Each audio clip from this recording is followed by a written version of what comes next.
Assalamualaikum warahmatullahi wabarakatuh. Selamat pagi anak-anakku. Salam sehat selalu. Semua pembelajar fisika yang selalu bersemangat.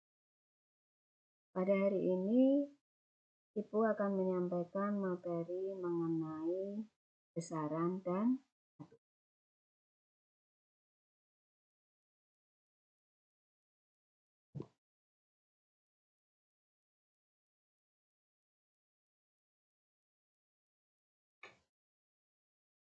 Untuk mempelajari besaran dan satuan, kita mulai dari yang dinamakan dengan aktivitas pengukuran. Pengukuran salah satu contohnya adalah ini tampak seorang ibu mengukur tinggi badan anak. Kemudian aktivitas yang kedua ada seorang yang menimbang beras.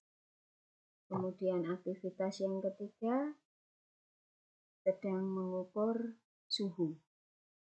Nah, ketiga aktivitas ini untuk melakukan pengukuran, mereka memerlukan sebuah alat ukur untuk membandingkan hasil pengukurannya. Dari aktivitas yang pertama, apa yang mereka gunakan untuk mengukur tinggi badan? Untuk mengukur tinggi badan, kita menggunakan alat yang disebut dengan meteran. Kemudian untuk mengukur atau menimbang beras, di sini ibu tersebut menggunakan sebuah neraca atau yang disebut dengan timbangan. Kemudian untuk mengukur suhu, kita menggunakan yang namanya termometer. Sehingga dari sini anak-anakku, yang dikatakan dengan pengukuran itu adalah proses mengukur suatu besaran, yaitu membandingkan nilai besaran yang sedang kita ukur dengan besaran lain yang sejenis yang dipakai sebagai acuannya. Jadi dari sini ada contoh yang pertama alat ukurnya berupa meter, yang kedua alat ukurnya berupa neraca, yang ketiga alat ukurnya berupa termometer. Dari pengukuran tadi sekarang kita lanjut ke besaran dan satuan. Di sini saya berikan sebuah contoh. Seseorang mengatakan, misalnya berkata, rumahku berjarak 3 km dari sini. Dari kalimat tersebut, ada 3 hal penting yang harus kita garis bawahi. Yang pertama adalah kata jarak. Jarak menunjukkan besaran yang diukur. Kemudian kata 3 itu menunjukkan nilai atau besarnya pengukuran atau hasil dari pengukuran. Kemudian kata kilometer itu menunjukkan satuan pengukurannya. Sehingga kalau dipelajari dalam fisika, itu ada 3 hal penting, yaitu apa yang diukur, berapa nilai hasil pengukurannya, dan apa satuan pengukurannya. Itu contoh anak-anakku. Sehingga dari sini kita harus tahu besaran apa yang diukur, apa satuannya, dan apa yang digunakan untuk mengukur. Kita lanjutkan.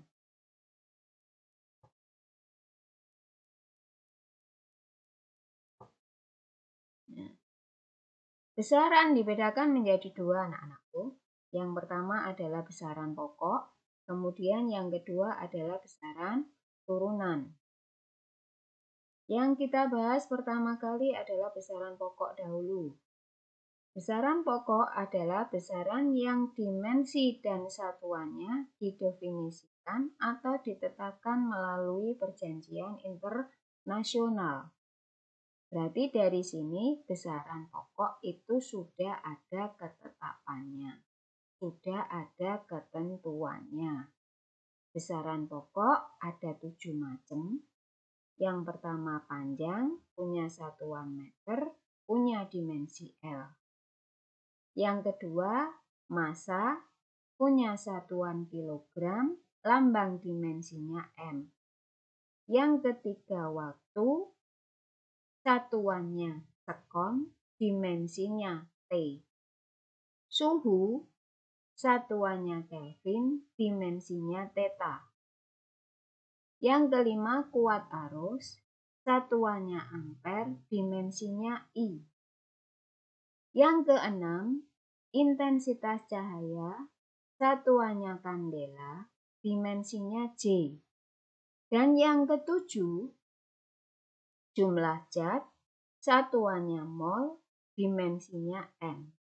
Nah, dari 7 besaran pokok itu satuannya sudah ada ketentuannya, dimensinya juga sudah ada ketentuannya.